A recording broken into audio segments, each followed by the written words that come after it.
First pure veg restaurant Pragati sweets and bakers, जो कि है विजय चौक पर। Pragati sweets and bakers.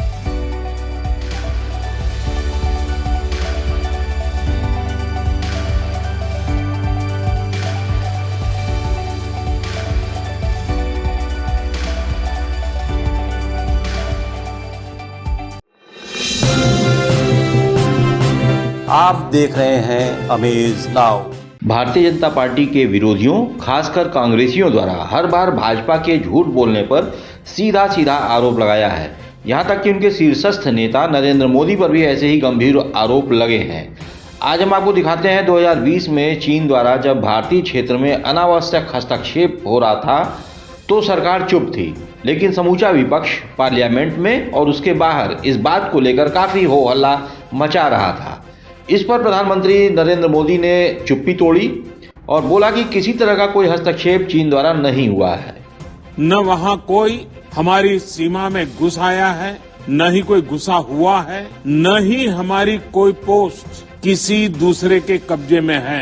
We have seen the announcement pertaining to the establishment of 2 new counties in Hotan Prefecture of China. Parts of jurisdiction of these so-called counties fall in India's Union Territory of Ladakh. इतना ही नहीं, विदेश मंत्री जयशंकर ने भी स्थिति को मोदी के मुताबिक स्पष्ट किया था।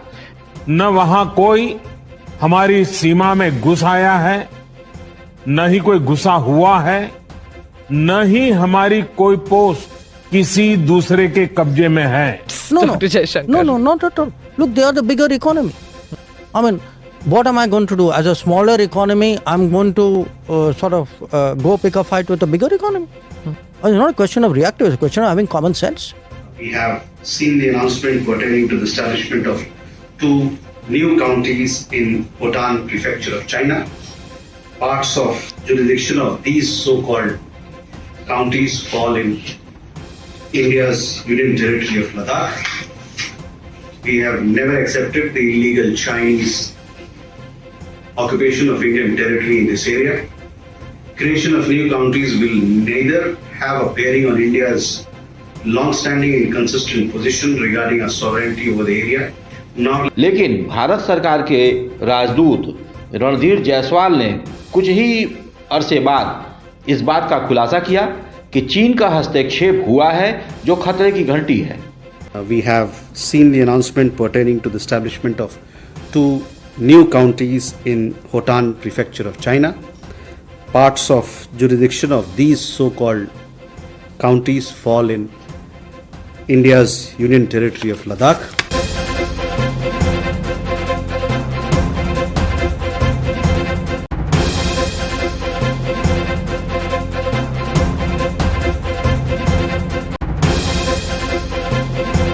इसी मसले पर कांग्रेसी नेता प्रमोद तिवारी ने मीडिया से कहा कि प्रधानमंत्री मोदी चीन से आखिर इतना डरते क्यों हैं?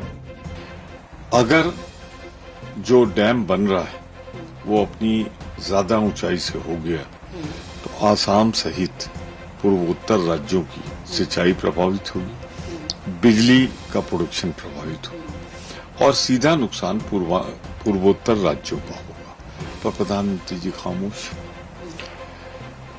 चीन ने दो निर्माण कर लिए हैं लद्दाख, अरुणाचल में, और हमारे प्रधानमंत्री जी कहते हैं न कोई आया था न कोई है, और विदेश मंत्रालय का प्रवक्ता कह रहा है, आपत्ति दर्ज करा रहा है ये दोनों निर्माण पर। तो प्रधानमंत्री जी आप पार्लियामेंट में तो किसी को उठाने नहीं देते, और देश के हितों से जो भारत माता की अखंडता है उससे समझौता चीन अगर करता है तो उसके खिलाफ बोलते क्यों नहीं? सारा देश आपके साथ खड़ा होगा। आप कमजोरी छोड़िए, अपनी हिम्मत दिखाइए। भारतीय सेना के एक वरिष्ठ अधिकारी रक्षा विशेषज्ञ पीके सहगल ने भी चीनी गतिविधि पर अपनी चिंता जताई।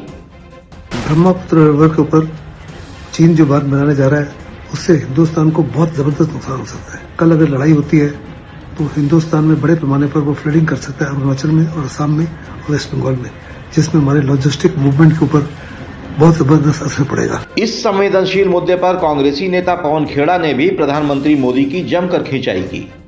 the perfunctory objection raised by the Ministry of External Affairs notwithstanding, China draws its confidence from the clean chit the Prime Minister of India gave on the 20th of June 2020 after Chinese incursions in our territory. Even today, the status quo ante of April 2020 has not yet been restored.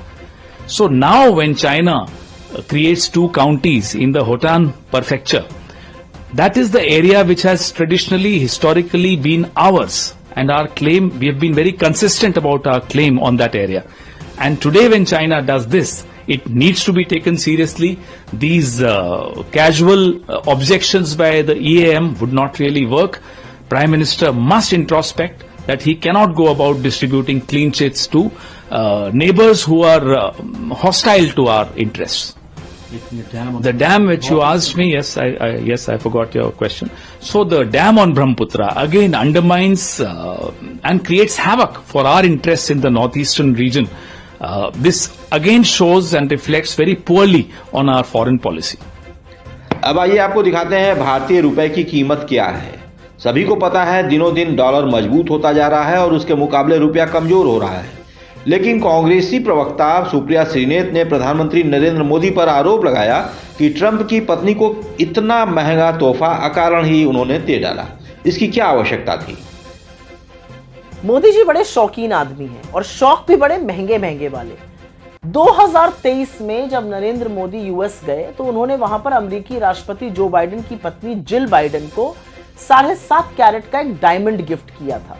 इसकी कीमत $20,000 है, मतलब करीब 18 लाख रुपए। और 2023 में Jill Biden को मिलने वाले सारे तोहफों में सबसे महंगा तोहफा यही था। सोचिए, मोदी जी ने ब्रुनेई के सुल्तान से ज्यादा महंगा तोहफा दिया था जिल बाइडेन को। यही नहीं, आपको पता ही होगा कि ट्रंप परिवार को मोदी जी ने करीब $50,000 मतलब करीब 43-44 लाख के तोहफे दिए, 17 तोहफे दिए। उसमें से कुछ तोहफे इवांका ट्रंप को एक सोने का कड़ा दिया था, डोनाल्ड ट्रंप को एक 1.5 लाख की कफलिंग्स दी थी, 7 लाख रुपए का एक फूलदान दिया था, ताजमहल का एक रेप्लिका बनवाकर 4 लाख रुपए का वो दिया था। अभी अलग बात है कि भक्त बेचारे ताजमहल ही उड़वा देना चाहते हैं। और इन सारी चीजों का जो पैसा है, जो महंगे शौक और इनका पैसा है, ये कोई बीजेपी या आरएसएस के दफ्तर से नहीं आ रहा है। ये पैसा हिंदुस्तान के टैक्स पेइंग जनता से वसूला जा रहा है। और वहीं इसके विपरीत डॉक्टर मनमोहन सिंह जी जब 2009 में अपनी पहली स्टेट विजिट यूएस गए, उन्होंने ओबामा दंपति को एक हिंदुस्तान में बना हुआ कालीन, पश्मीना का एक शॉल और तमाम किताबें, जिनके कुछ नाम मैं आपको बता देती हूँ, stories from the Panchatantra, Ancient Tales of Wit and Wisdom, The Puffin Treasury of Modern Indian Stories, The Gandhi Stories, History in the Making, और इसके अलावा History of Ancient and Early Medieval India, ऐसी किताबें गिफ्ट करनी थी। तो खैर, शौक अपना अपना और प्राथमिकताएं भी अपनी अपनी। लेकिन जिस देश में आर्थिक तंगी है, जो देश गुर्बत से, जो देश बेरोजगारी से जूझ रहा है, उसके प्रधानमंत्री को, और जिस देश में अगर आप 80 करोड़ लोगों को राशन ना दीजिए तो वो भूखमरी से मर जाएं, उस देश के प्रधानमंत्री को इतने महंगे तोहफे देने से पहले सोचना चाहिए कि आपको सम्मान आपके ज्ञान, आपके दृष्टिकोण, आपके कद से मिलता है। आपको सम्मान महंगे तोहफे देकर या लोगों के लपक के गले पड़ जाने से नहीं मिलता है। अब कौन समझाए मोदी जी को ये बातें?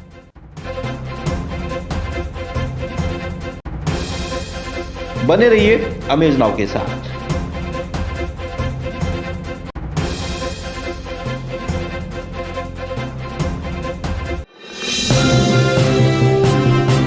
आप देख रहे हैं अमेज नाउ।